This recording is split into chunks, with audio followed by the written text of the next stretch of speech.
Welcome to a new daily top Askreddit video. Today's topic. What is something a high school teacher told you, that you will never forget? Whenever my teacher said anything controversial that he didn't want repeated, he would preface it with "Don't quote me on this because I'll just deny it." I still use that. One of the coolest, more laid-back teachers I had was straight up like, "If you try to snitch on me, I control your grades. Snitches get Fs. Pay attention to what you pay attention to." This is really resonating with me, and I graduated high school a long time ago. Thanks for sharing. If anyone's interested, it's called Metacognition. It's a really valuable way to build self-awareness and understand how you come to beliefs. Teaching how to think should be integral to our system. Not how you should think, but the basic ability of critical thinking, questioning, higher order thinking. 2005 A teacher said intelligence of the future will not be defined by how well you know one skill, but instead how well you can find information and decipher what information is good and bad. One of my high school teachers said the same thing. A smart person doesn't always know the answer to the question, but he knows where to find it, or something along those lines.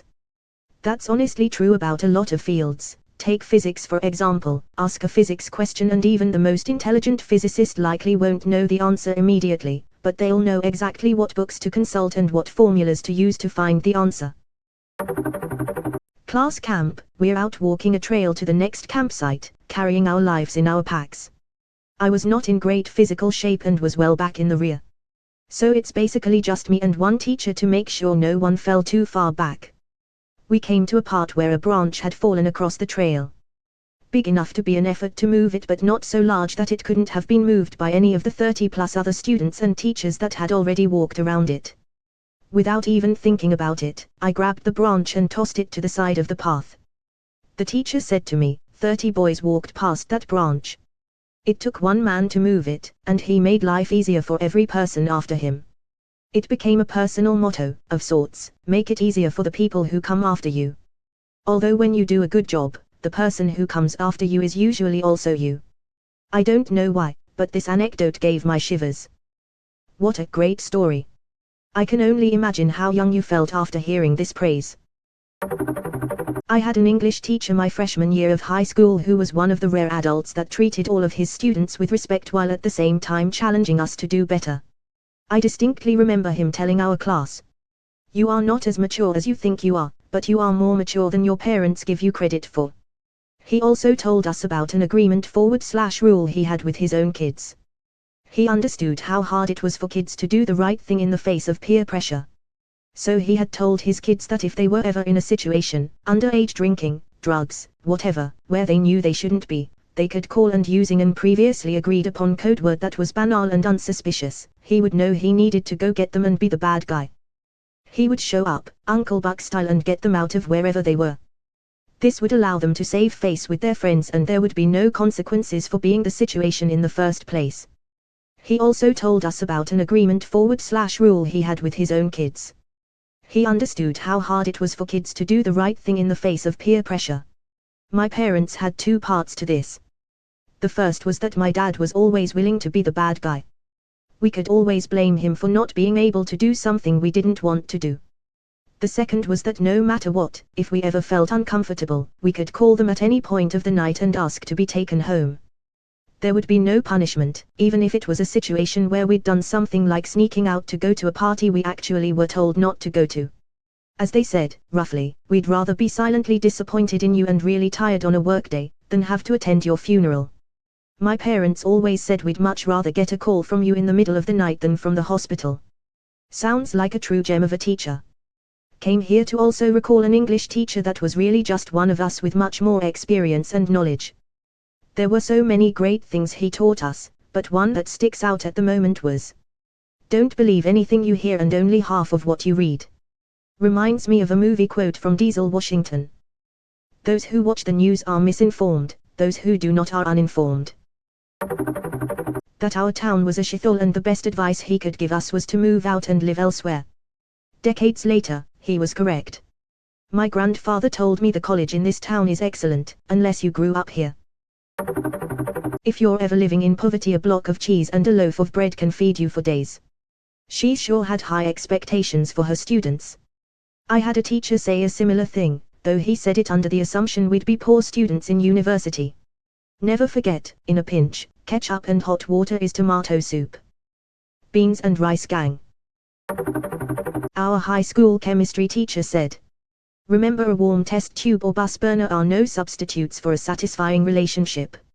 My chemistry teacher told me that chemistry was the study of matter, but he preferred to see it as the study of change. And I presume you went to Breaking Bad high school. And at that age I would not have had any idea what he really meant. There's more to life than warm and round. My freshman year history teacher told us first day of school about how he went to college with Bill Gates. Said he was one of the people that Bill asked to invest in his startup. He had declined. And here I am teaching history class to high schoolers. My ancient HS math teacher, who was from Arkansas, had a good deal of Walmart stock from, I guess, knowing one of the Waltons around its founding.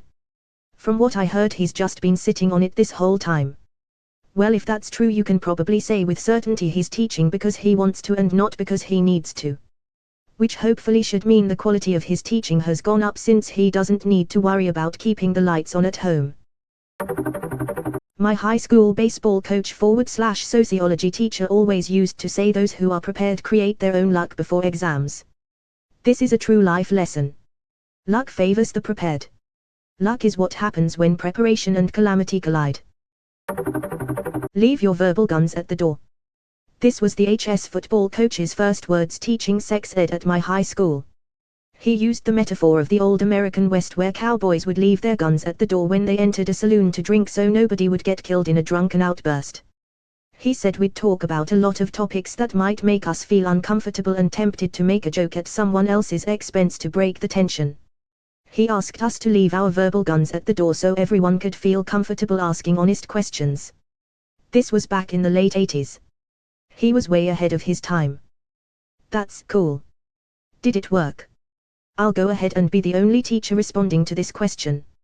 I wasn't there, obvi, but when you set kids up like this it usually works. Nobody actually wants to be the jerk that gets the conversation shut down when an adult crosses the taboo and is finally willing to talk to them honestly about sex and answer those questions that have been burning in the backs of their minds. The one time I had to start to shut down a class conversation about sex because of behavior, the kids yelled at the kid who was acting out and said, "No, no, no, Mrs. Wardrobe, we're being so mature. We're being so mature. We can do this. Shut up, Johnny." And we were able to continue on. Kids are better than they seem when you're a kid. Survey says, teenagers were always rotten. Not as inspiring as the others, but I always found it funny how my teacher would say 90 degrees instead of sit up straight. They should have said /2.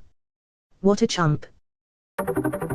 My high school biology teacher, on the end of every quiz or exam, would put a giveaway point question.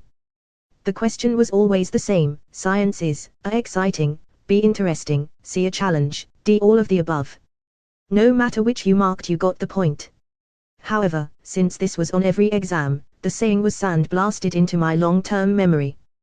This led to me always somehow muttering this whenever I was taking an exam in university, substituting the word science with whatever necessary. Then it led to me muttering it whenever I was dealing with something stressful.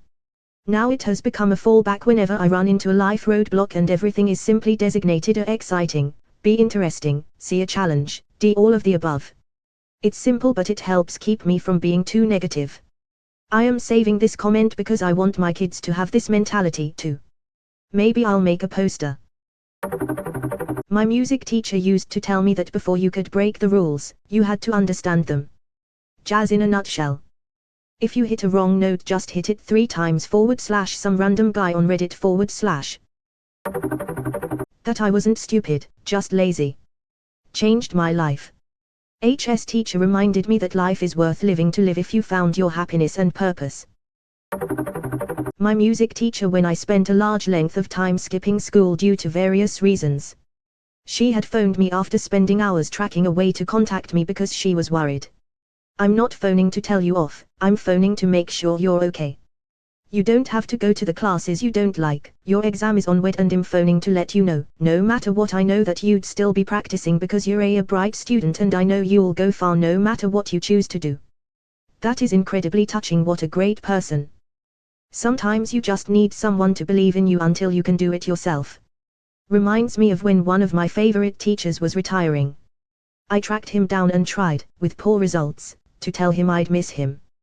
He understood my bumbling speech enough. He gave me a big hug, took me by the shoulders, looked me right in the eye and said with a stern but kindly tone, "You keep doing good, okay? I sure hope I've lived up to my promise to him."